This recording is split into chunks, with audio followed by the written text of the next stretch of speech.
आप सभी को रेमो का नमस्कार। ज्योमेट्री के इस लेसन में आपका हार्दिक स्वागत है, जिसमें हम बात कर रहे हैं ट्रायंगल सेंटर्स की। और आज हम सर्कम सेंटर यानी परिवृत्त की बात करेंगे।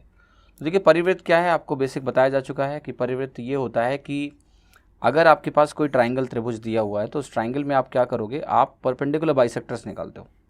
तो परपेंडिकुलर बाइसेक्टर्स अगर आप साइड्स के निकालते हो, परपेंडिकुलर बाइसेक्टर्स यानी जो लंबवत भी हों और साथ ही साथ वो बाइसेक्ट भी कर रहे हो। जैसे इसको परपेंडिकुलर बाइसेक्ट किया इसने, कुछ यहाँ से अगर हम ऐसे ड्रॉ करें, ये मान लिया परपेंडिकुलर है और ये बाइसेक्टर भी है, और यहाँ से भी कुछ ड्रॉ करें, ये परपेंडिकुलर भी है और बाइसेक्टर भी है।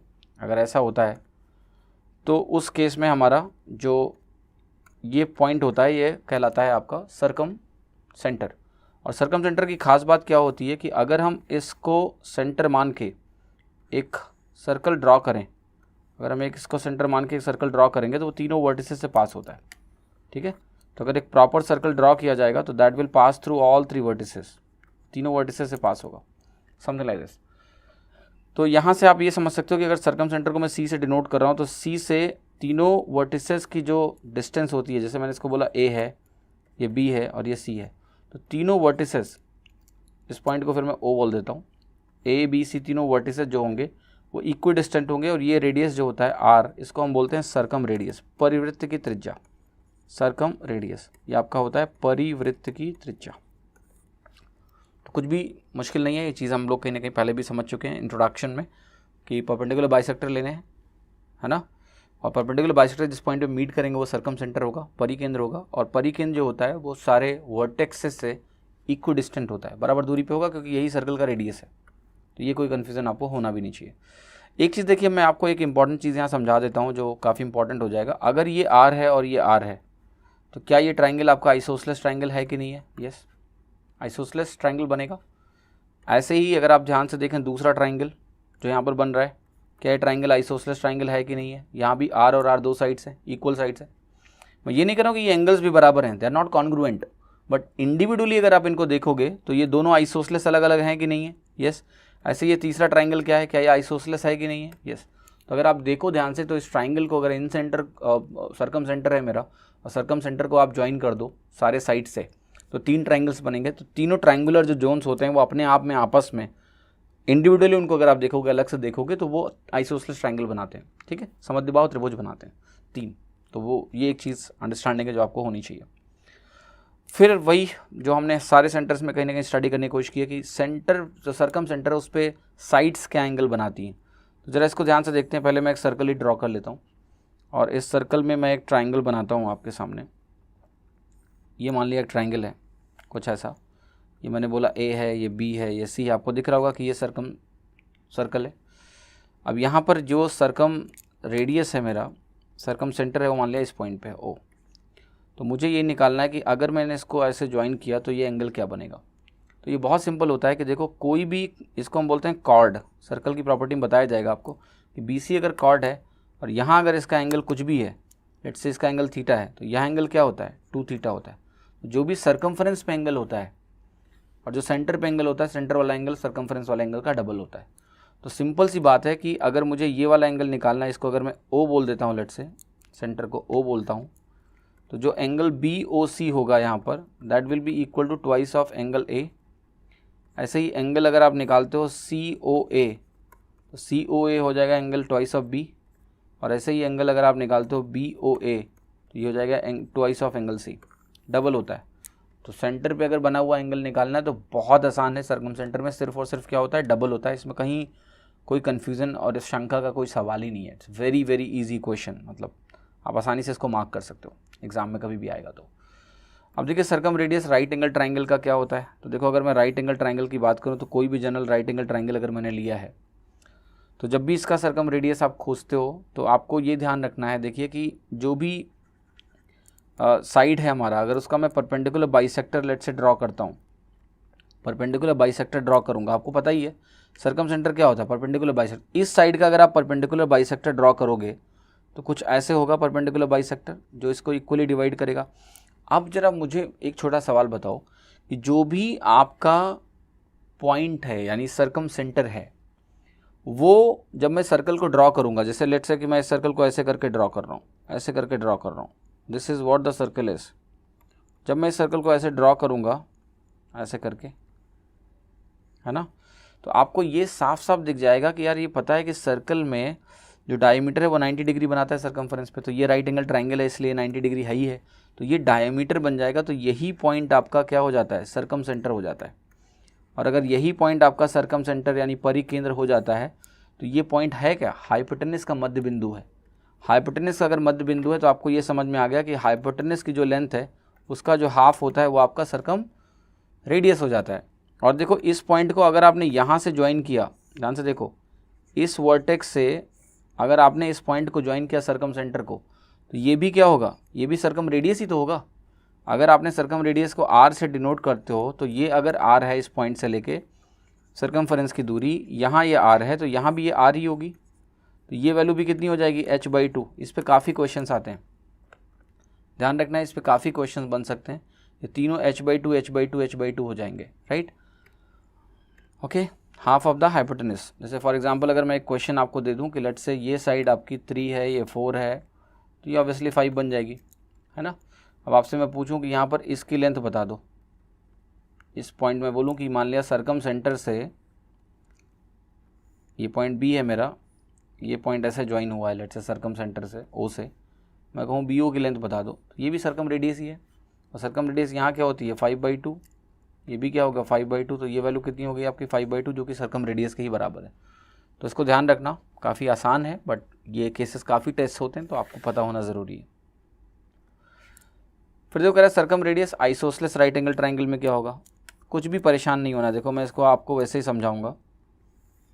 ये मैंने एक सर्कल ले लिया, राइट एंगल ट्रायंगल में अब बनाऊंगा, ये बना दिया मैंने। अब अगर इसको आइसोसेलेस बोला तो ये साइड इसके बराबर होगी।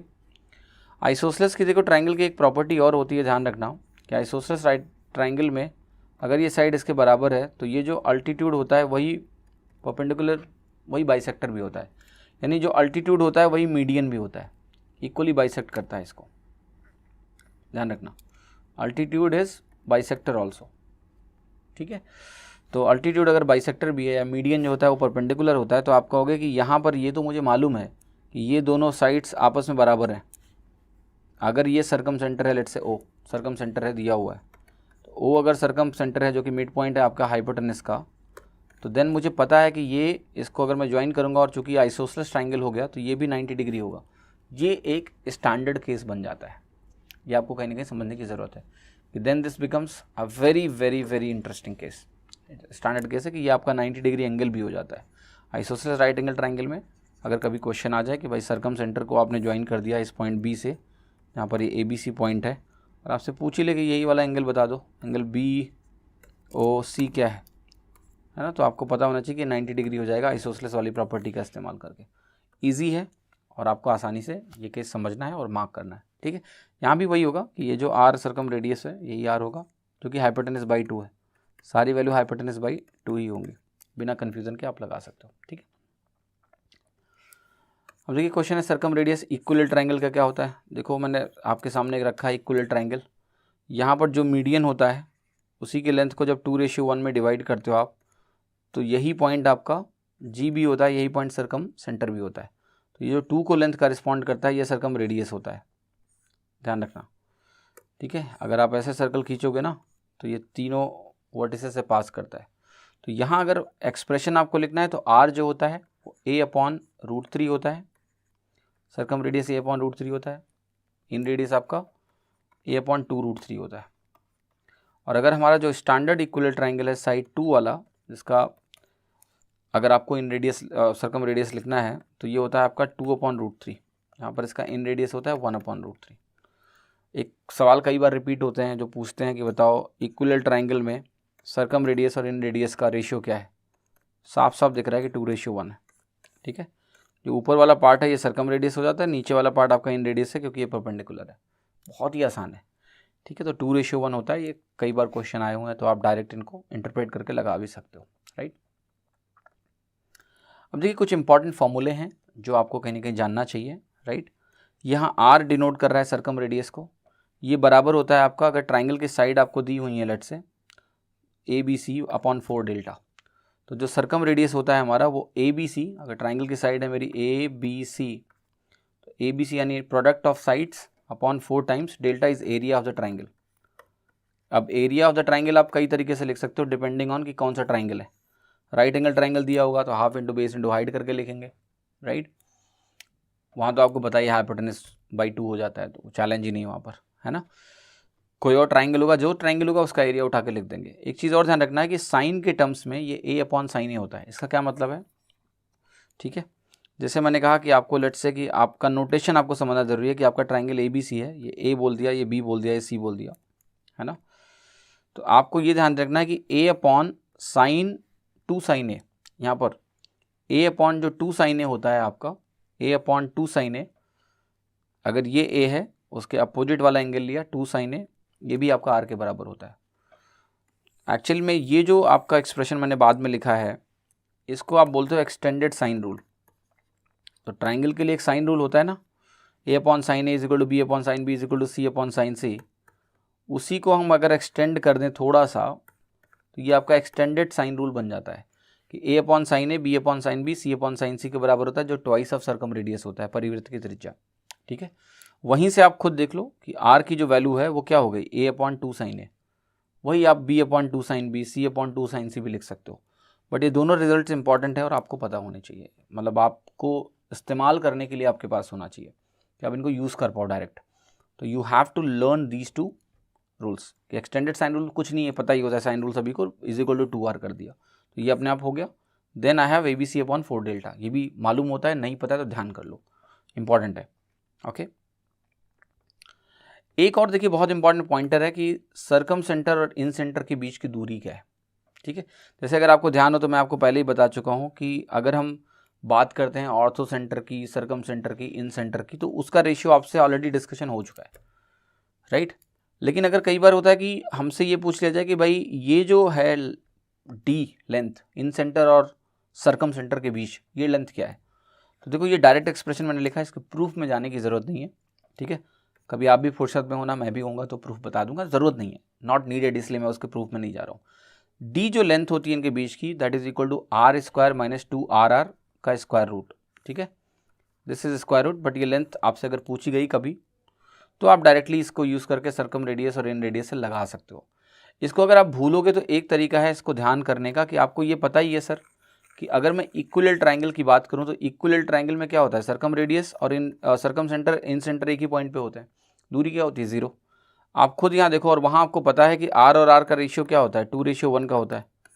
तो अगर आप यहाँ पर आर की जगह, मतलब जो आपका इन रेडियस है उसकी जगह आप r/2 रखो, क्योंकि ऐसा ही होता है ना इक्विलेटरल ट्राइंगल में, इन रेडियस सर्कम रेडियस का हाफ होता है इक्विलेटरल ट्राइंगल में। तो अगर r की जगह r/2 रखो तो डिस्टेंस 0 आनी चाहिए, आ रही है क्या, यस।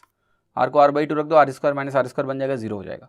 तो ये आप एक्सप्रेशन ध्यान रखो, और एक बेंचमार्क पॉइंट है कि अगर आप भूल रहे हो तो उससे आप देख सकते हो कि आप सही हो कि नहीं हो, वो है r is equal to r/2 रखने पे 0 आना चाहिए। सिंपल सा एक्सप्रेशन है, r स्क्वायर माइनस 2RR, बस दैट्स इट। तो इससे आप इनके बीच की डिस्टेंस भी निकाल सकते हो। तो इस तरह से आप देखिए सर्कम सेंटर में भी जो बेसिक पॉइंट्स है वो आपको क्लियर हो गए। बाकी देखिए सर्कम सेंटर बहुत इंपॉर्टेंट हो जाता है जब हम बात करेंगे आपका ट्राइंगल्स की, तो उसमें सर्कल्स की, तो उसमें कई सारी और इंपॉर्टेंट चीज़ें कहीं ना कहीं जुड़ जाती हैं। जैसे ये ट्राइंगल आपके सामने है लेट से, ठीक है। तो ये आप सर्कल के अंदर एक ट्राइंगल है, तो आपको पता है ये सर्कल आपका उसका सर्कम सेंटर हुआ। और इस तरह के केसेस हम सर्कल केसेस में कई बार डील करेंगे, तो वहाँ जब हम डील करेंगे इसको बार बार, तो ये जो सर्कम सेंटर है, क्योंकि ऐसा फिगर है मतलब ये सर्कम सर्कल है, ठीक है। तो ये कई बार आएगा, जैसे एक अल्टरनेट सेगमेंट थ्योरम होता है सर्कल में, तो वो भी है सर्कल के अंदर ट्राइंगल पे बेस्ड। तो वो चीज़ें आपके सर्कल में बहुत सारी चीज़ें आप देखोगे। तो सर्कम सेंटर का डिस्कशन अभी इतना ही है, जब हम लोग सर्कल का डिस्कशन करेंगे तो बार बार सर्कम सेंटर आता ही है जब भी ट्राइंगल अंदर होगा सर्कल के। तो this is it for now. आप इन सेंटर्स को अच्छे से अंडरस्टैंड करें और फिर इनके एप्लीकेशंस में आपको बहुत मदद मिलेगी और बहुत आसानी से कर भी पाएंगे। Thank you, have a great time.